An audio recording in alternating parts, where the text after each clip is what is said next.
Esta reunión ha sido verdaderamente rica y distinta. Se han aportado referencias, alusiones, conceptos vigentes. No es solamente una idea histórica, es el vigor y la vivencia del tema republicano. Decía Edmundo Burke, un destacado pensador, que la gente que no se preocupa por sus antepasados jamás mirará a la posteridad. El triunfo de la República es una epopeya cimera, es un momento estelar de la historia de México y yo diría válidamente de la historia universal.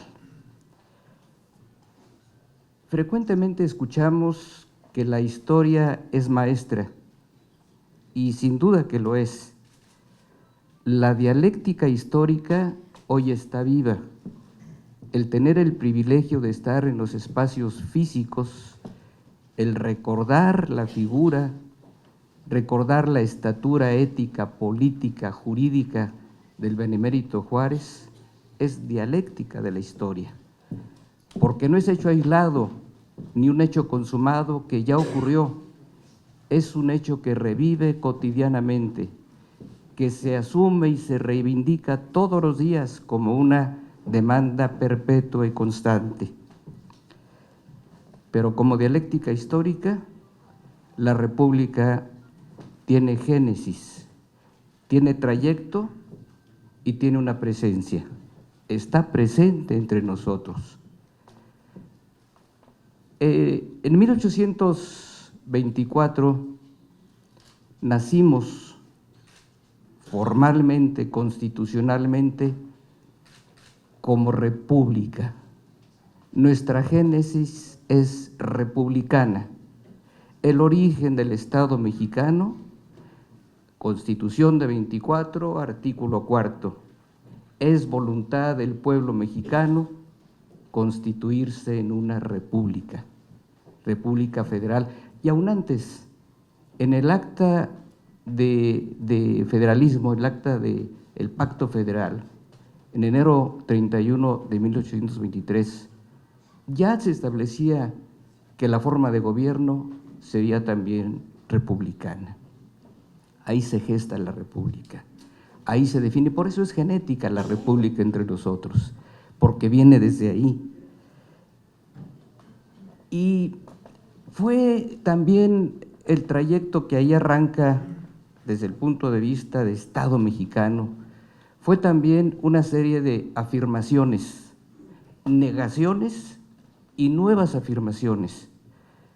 No habían transcurrido apenas una década y la república y el federalismo tenían un retroceso.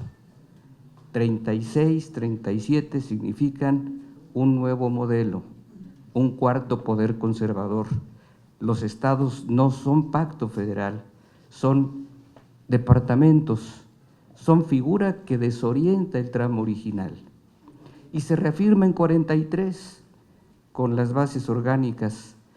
Por eso digo que son afirmaciones y negaciones, pero la búsqueda de la afirmación otra vez, 47 el acta de reformas, asoma de nueva cuenta el pacto federal y la búsqueda de la república con un movimiento fuerte, un movimiento social y político, la revolución de Ayutla, de donde tendría que desembocar la Constitución de 1857, Constitución demoliberal, que con toda la magnitud y la significación que tuvo y que sigue teniendo, había dejado un pendiente que no pudo resolverse por los escenarios, que era la cuestión social.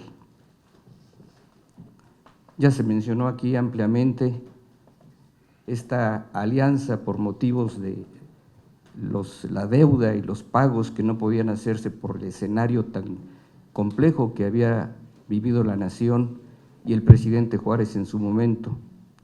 Y efectivamente, de los países que forman esta alianza, España, Inglaterra, Francia, a través de la figura de don Manuel Doblado los convence de que sí habrá pago, de que México cumplirá con sus compromisos, salvo Francia, que no venía por dinero, venía por algo más.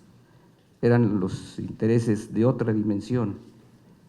Era Norteamérica por un lado, Europa por el otro, la gran rivalidad. Ahí lo dijo bien y también se acaba de decir don Juan Prim, jefe de la escuadra española, el conde de Reus y marqués de los Castillejos: Francia no triunfará, como una advertencia que el tiempo habría de acreditar y de cumplir. Después de la epopeya histórica en donde se impone no solamente la voluntad política, sino también las armas mexicanas, y tiene que retroceder Napoleón III y dejar después de la imposición a Maximiliano, prácticamente lo abandona, y es años antes, o mejor dicho, días antes de que entrara el presidente Juárez a la Ciudad de México, es de nueva cuenta Querétaro. Otra vez Querétaro, el de la independencia, el lugar en donde se firmaron los tratados de Guadalupe Hidalgo. Es Querétaro, de nueva cuenta, en donde la República da la más enérgica respuesta en el Cerro de las Campanas.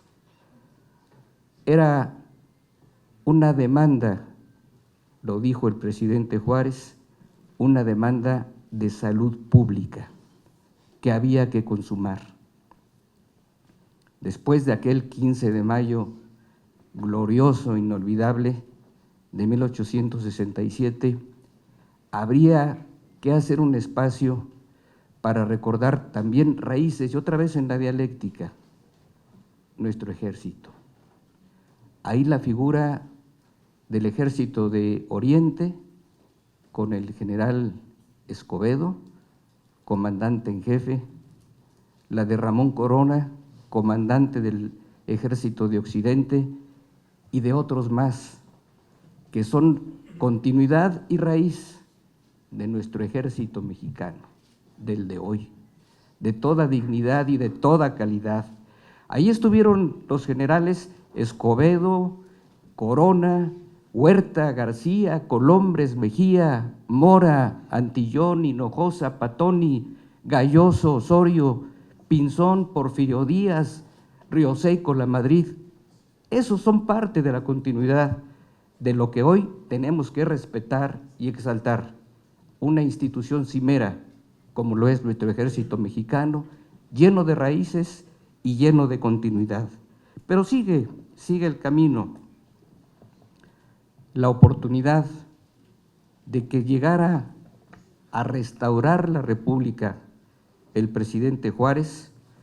Tiene capítulos también que me parece, y si me perdonan unos minutos, vale la pena restaurar.